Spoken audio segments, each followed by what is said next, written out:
We got the biggest suspension parts haul for the Morocco Red Pearl TL Type S. Let's get it.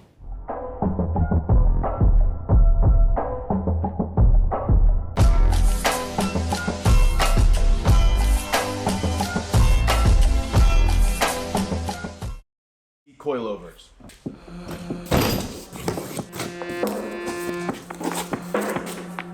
Front sweep. New forks.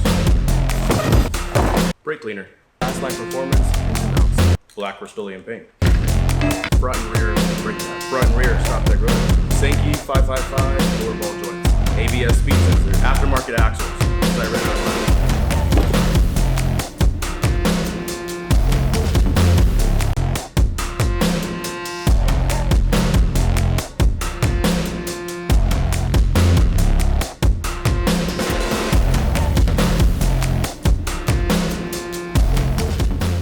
Ladies and gentlemen, you see what's going on today.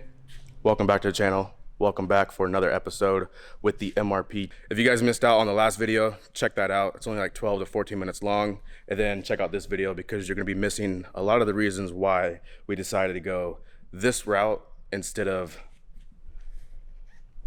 a cheaper option. If you wanna get caught up, watch that video first. So you guys see what's going on.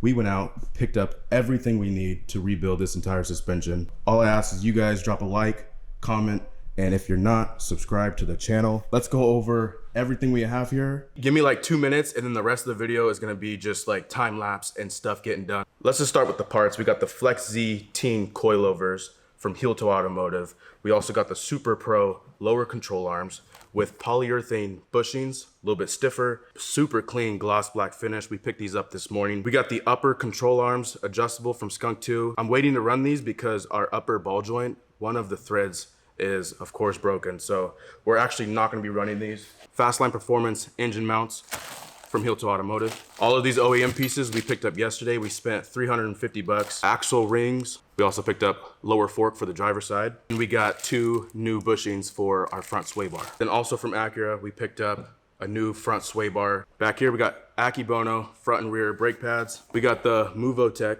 front sway bar end links. Went to AutoZone and got front ABS sensors. I don't know actually how much the OEM ones are, but they had them there. If they work, perfect. If they don't, we'll have to go OEM. And we also got StopTech front and back rotors. I don't know where we're at with pricing yet, but that was all I planned to do until I started on the rear and bolts just started breaking like crazy. He carried every SBC control arm for the Acura TL, so I picked up all of them. It's around 800 bucks. You're gonna spend around 800 bucks for all of these. The last thing we're gonna talk about here, my buddy Yi over at Acura gave me a breakdown if I were to purchase the entire rear end for the TL Type S. It's just a receipt. Oh, here it is. Okay, so this sheet shows that it would cost me 2,100 bucks to buy all OEM parts to rebuild the whole entire rear suspension, not including the struts. The most expensive part is the main knuckle, which is 450 bucks. I was quoted 1,600 for every single suspension part for the rear. And that doesn't include the knuckle. The knuckle is the most expensive part, which is 450 bucks for each side. So you're gonna end up spending around 2,500 bucks if you want to rebuild the entire rear suspension. SBC on the other hand, you're gonna spend around 800 bucks and get every single arm. I know a lot of you guys were gonna want a parts breakdown, so I had to do that right in the beginning. In the last video, I'm glad everybody was able to relate to the frustration of dealing with these suspension parts. First you go into it not trying to break bolts, and the moment one breaks, then you just go all the way in and you start just cutting parts with a Sawzall. That's how we got to this point. If you guys didn't see that video, that's enough of me talking. Ask your questions in the comments. Let's get this subframe cleaned up.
Out with the old, in with the new Fastline Performance mounts from Heeltoe Automotive.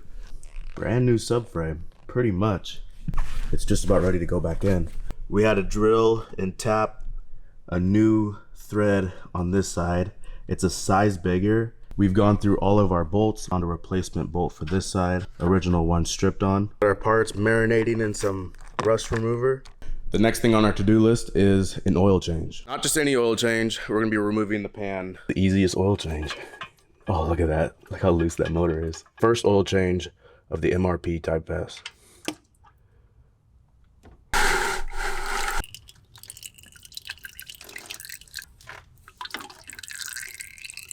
Most likely have an oil leak in the pan somewhere right here. I see oil above the pan, so it could be coming from somewhere higher. We'll figure that out when we do the water pump and everything. We'll do the oil pan first because those are notorious for leaking. Try to use a skinny 10mm, go through, break them all loose before you use a screw gun.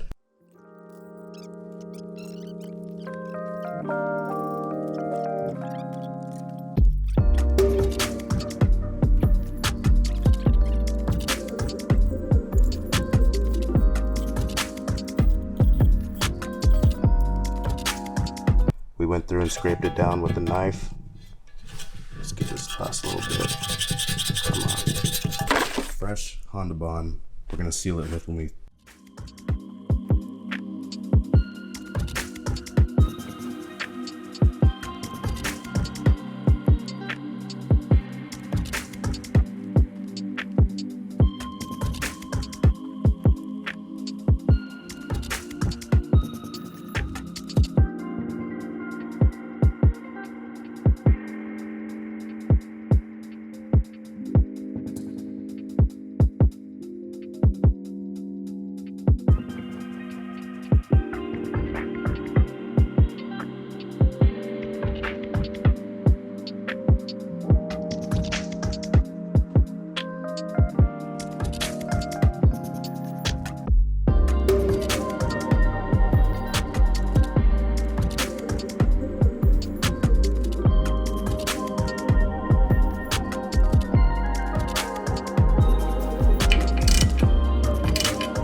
pan's all in, fresh filter, we can move on to the subframe.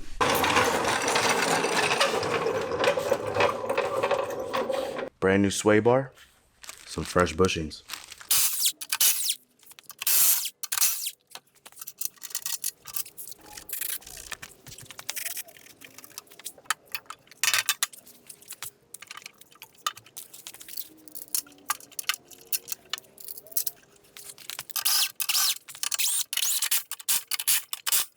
Finally got the motor mount out. It was kind of a tight spot, so I couldn't film it for you guys. So this is a process that takes quite a bit of time. What we do, we'll start off with a small drill bit, and then we got these new bolts right here from Ace. Their thread type is just a little bit bigger to where we're not really changing anything.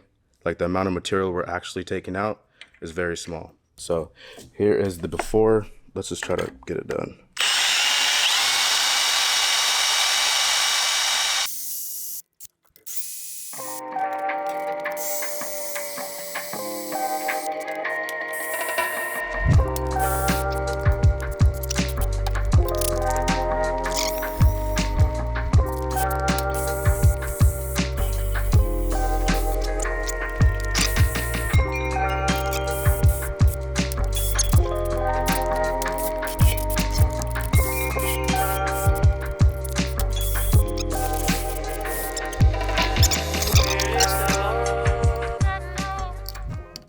Alright, there's the vacuum line for the motor mount.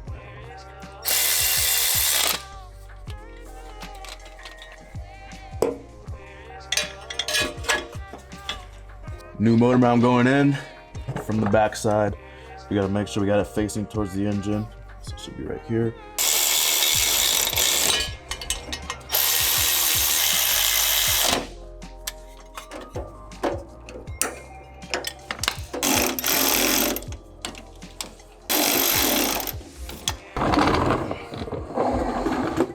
Our refresh subframe is ready to be installed. I wanted to put some kind of coating on it before it went in, but I couldn't find one, so I'll do it while it's in the car and maybe coat the whole underside of the car. What we're not gonna do is tighten down everything right away. We're gonna leave everything a little bit loose, just make sure the threads go in smooth so that we don't gotta fight it. Once we got everything threaded in, we're good to go. We can put the big bolts and get her mounted. Let's get it.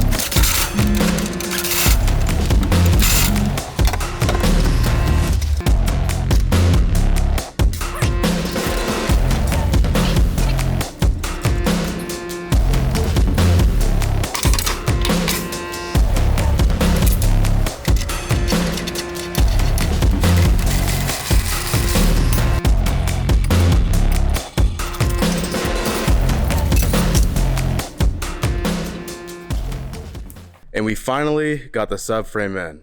You wanna see it? Woo-wee. These little control arms looking real good with the blue bushings. What a transformation already, guys.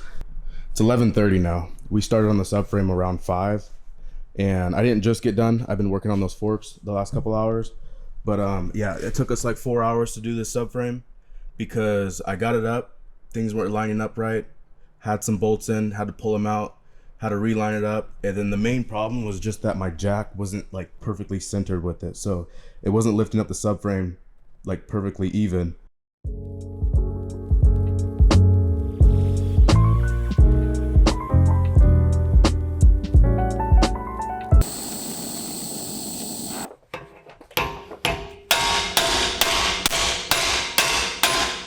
It's crazy how this is the most popular failure point for the front end suspension, but you can't take them out.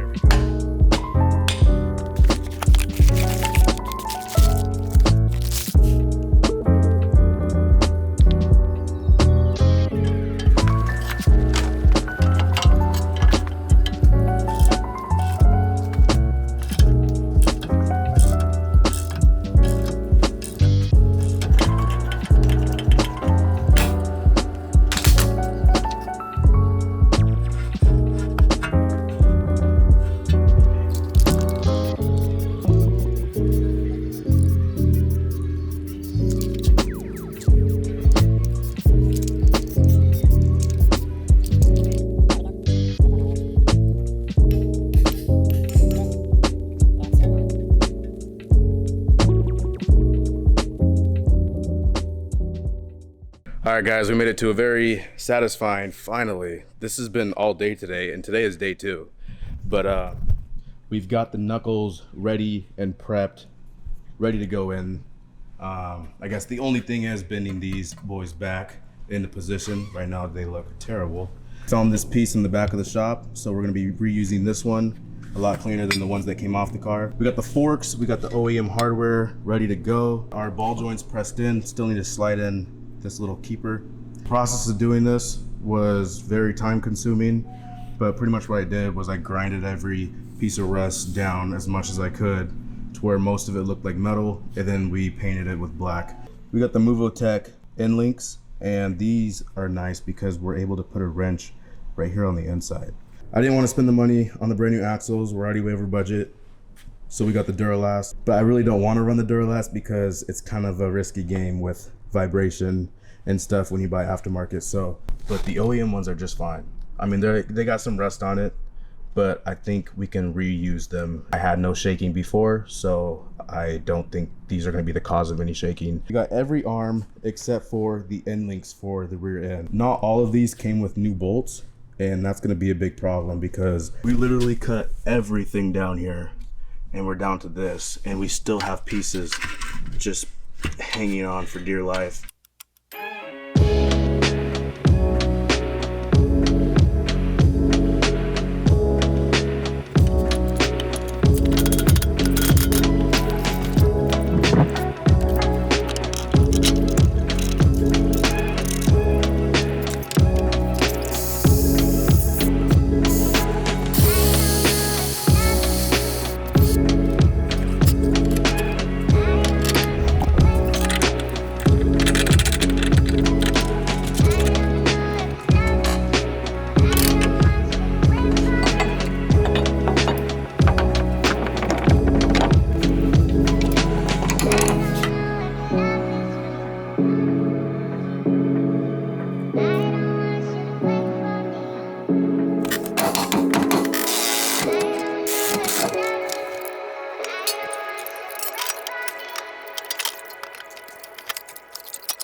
the subframe and the motor mounts, the motor sagged. And with the axles out, we lost quite a bit of transmission fluid. So let's top her off. Drain plug, and then our check plug. And we'll start filling until some oil comes out of there. All right. 4.5 quarts of mobile going in.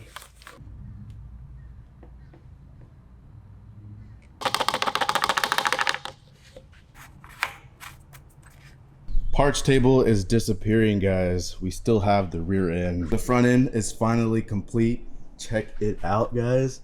This thing is gonna drive like a dream. We just slapped in the coils without any adjustments, so we'll definitely have to make adjustments later. If you made it this far in the video, make sure you guys are subscribed to the channel.